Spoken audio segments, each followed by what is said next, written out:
សូមអនុមោទនាស្ដាប់ការអានសតន្តបិដកពីខនិកាយបាដិកវគ្គបិដកភាគ19មនាលកហបតីបុត្រអរិយសាវកបាត់បាំងទិសទាំង6ដូចម្ដេចមនាលកហបតីបុត្រអ្នកត្រូវដឹងទិសទាំង6ដូចនេះគឺមេត្តាបិតាអ្នកត្រូវដឹងថាទិសខាងកើតមួយអាចារ្យអ្នកត្រូវដឹងថាទិសខាងត្បូងមួយកូននិងប្រពន្ធអ្នកត្រូវដឹងថាទិសខាងលិចមួយមិត្តអាមាត្យអ្នកត្រូវដឹងថាទិសខាងជើងមួយទាសកម្មករអ្នកត្រូវដឹងថាទិសខាងក្រៅមួយសមណៈព្រាហ្មណ៍អ្នកត្រូវដឹងថាទិសខាងលើមួយមនាលកហបតីបុត្រមេត្តាបិតាជាទិសខាងកើតកូនត្រូវទំនុកបំរុងដោយស្ថានទាំងឡាយ5យ៉ាងគឺកូនត្រូវតាំងចិត្តថាអាត្មាអញមេត្តាបិតាបានចិញ្ចឹមរក្សាមកហើយនឹងចិញ្ចឹមមេត្តាបិតាវិញនឹងជួយធ្វើការងាររបស់មេត្តាបិតាមួយទាំង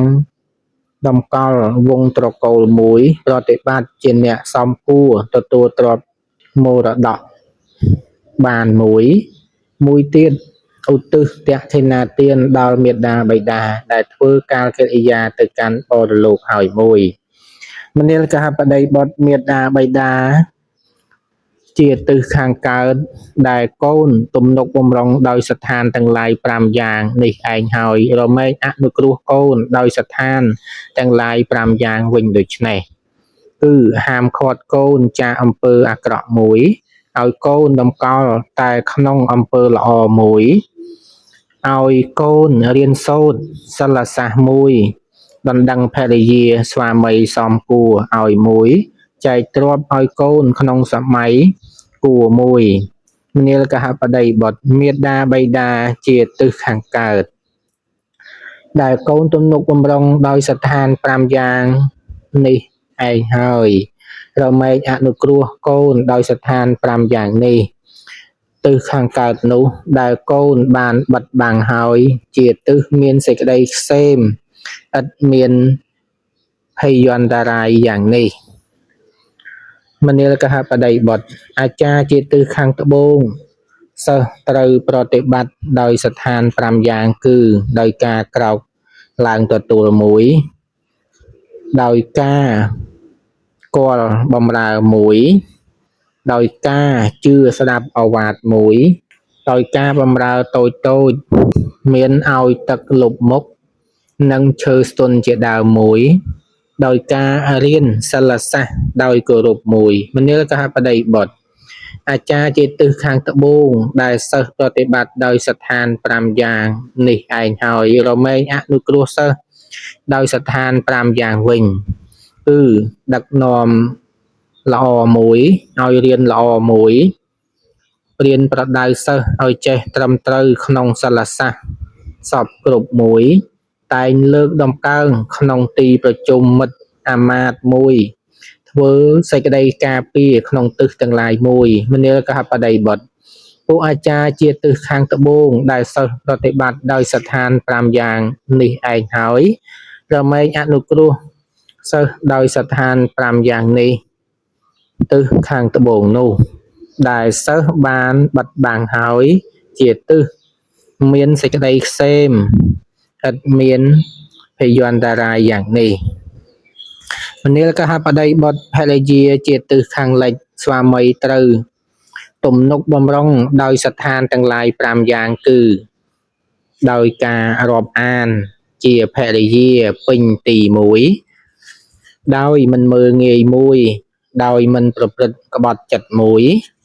ដោយប្រគល់ឲ្យជាធំក្នុងការផ្ទះមួយដោយការឲ្យគ្រឿងតែងខ្លួនមួយមនាលកហបតីបុត្រភរិយាជាទិសខាងលិចដែលស្វាមីទំនុកបំរុងដោយស្ថានទាំងឡាយ5យ៉ាងនេះឯងហើយរមែងអនុគ្រោះស្វាមីដោយស្ថានទាំងឡាយ5យ៉ាងវិញគឺចាត់ចែងការងារដោយល្អមួយសង្គ្រោះជនជាញាតិទាំងពីរខាងដោយល្អមួយមិនប្រព្រឹត្តក្បត់ចិត្តមួយថែទាំទ្រព្យដែលស្វាមីរកបានមកមួយ ឆ្លៀសមិនខ្ជិលច្រអូសក្នុងកិច្ចការសពគ្រប់មួយមនាលកហបតីបុត្រភរិយាជាទិសខាងលិចដែលស្វាមីទំនុកបំរុងដោយស្ថាន5យ៉ាងនេះឯងហើយរមែងអនុគ្រោះ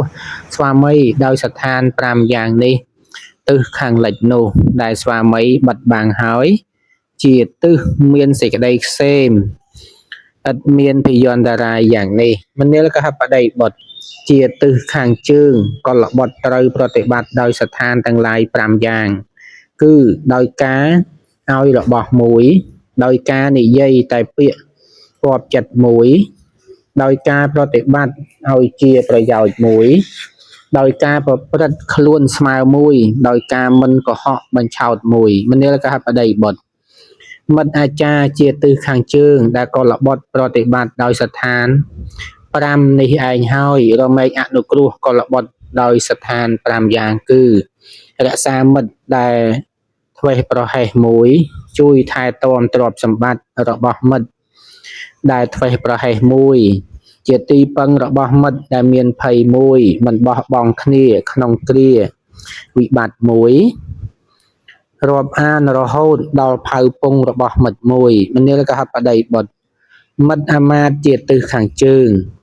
ដែលកុលបុត្រប្រតិបត្តិដោយស្ថាន5យ៉ាងនេះឯងហើយរមែងអនុគ្រោះកុលបុត្រដោយស្ថាន5យ៉ាងនេះទិសខាងជើងនោះ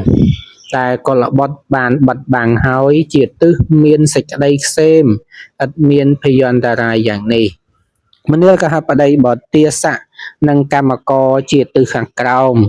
ចៅវាយនាយត្រូវទំនុកបំរុងដោយស្ថាន5យ៉ាងគឺដោយការចាត់ចែងការងារសមគួរតាមកម្លាំងមួយដោយការឲ្យនៅហត្តាហារនិងថ្លៃឈ្នួលមួយដោយការព្យាបាលក្នុងវេលាឈឺថ្កាត់មួយដោយការចែករំលែកនៅរបស់មានរសត្រកាលចម្លែកមួយដោយការឲ្យឈប់សម្រាកក្នុងសម័យគួរមួយមនាលកហបតី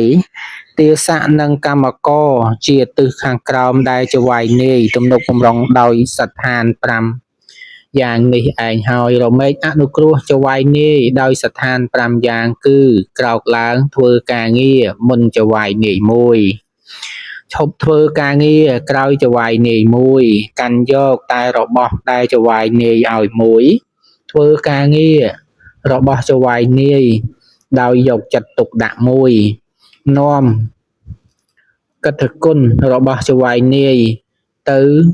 ថ្លែងក្នុងទីនោះមួយមនាលកហបតីបុត្រទាស័កនិងកម្មករជាទិសខាងក្រោមដែលចៅវាយនាយទំនុកបំរុងដោយស្ថាន5យ៉ាងនេះឯងហើយរមែងអនុគ្រោះចៅវាយនាយដោយស្ថាន5យ៉ាងនេះទិសខាងក្រោមនោះដែលចៅវាយនាយបានបិទបាំងហើយជាទិសមានសេចក្តីខ្សេមឥតមានភយន្តរាយយ៉ាងនេះមនាលកហបតីបុត្រសមណៈព្រាហ្មណ៍ជាទិសខាងលើកុលបុត្រត្រូវគុតផ្គង់ដោយស្ថាន5យ៉ាងគឺដោយកាយកម្មប្រកបដោយមេត្តាមួយដោយវចីកម្មប្រកបដោយមេត្តាមួយដោយមនោកម្មប្រកបដោយមេត្តាមួយជាអ្នកមិនបិទទ្វារផ្ទះមួយដោយកិរិយាឲ្យអមិសទានមួយមនាលកហបតីបុត្រសមណៈព្រាហ្មណ៍ជាទិសខាងលើដែលកុលបុត្រទំនុកបំរុងដោយស្ថាន5យ៉ាងនេះឯងហើយរមែងអនុគ្រោះកុលបុត្រដោយស្ថាន6គឺហាមឃាត់កុលបុត្រចាកអំពើអាក្រក់មួយឲ្យតាំងនៅតែក្នុងអំពើល្អមួយអនុគ្រោះដោយចិត្តដ៏ល្អមួយ